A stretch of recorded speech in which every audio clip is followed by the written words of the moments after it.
বিশ্লেষকরা বলছেন, অবশেষে প্রকৃত সত্য অনুধাবন করছে আরব দেশগুলো। এখন তারা বুঝতে পারছে তাদের আসল শত্রু কারা। এতদিন তাদেরকে ভুল বুঝিয়ে রাখা হয়েছিল। ولشعب إسرائيل أقول আন্তর্জাতিক বিশেষজ্ঞরা মনে করছেন, এবার খোলস থেকে বের হয়ে আসার চেষ্টা করবে মধ্যপ্রাচ্যের দেশগুলো। যুক্তরাষ্ট্র ও পশ্চিমাদের মুখস্থ বুলি থেকে হয়তো মুখ ফিরিয়ে নেবে তারা।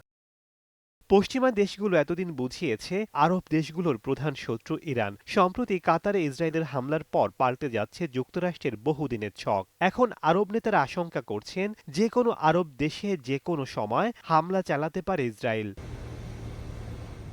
সাম্প্রতিক ঘটনা বিশ্লেষণ করে বোঝা যাচ্ছে, ইসরায়েলের সাথে সম্পর্ক ক্রমেই অবনতি হচ্ছে মধ্যপ্রাচ্যের দেশগুলোর। পক্ষান্তরে এতদিন শত্রু হিসেবে বিবেচিত হওয়া ইরানের সাথে সম্পর্ক উন্নত হওয়ার সম্ভাবনাও দেখা দিয়েছে। أن هذا العدوان إنما দোহায় হামলার পর উপসাগরীয় দেশগুলোর কাছে একটি বিষয় পরিষ্কার, যে মার্কিন মিত্রতা ও সামরিক ঘাঁটি তাদের রক্ষার নিশ্চয়তা দিতে পারছে না। কারণ যুক্তরাষ্ট্রের আল উদেদ ঘাঁটির খুব কাছেই হামলা চালিয়েছে দখলদাররা। কাতারে অবস্থিত এই ঘাঁটি থেকেই আফগানিস্তান, ইরাক ও সিরিয়ায় অভিযান চালিয়েছে মার্কিন বাহিনী।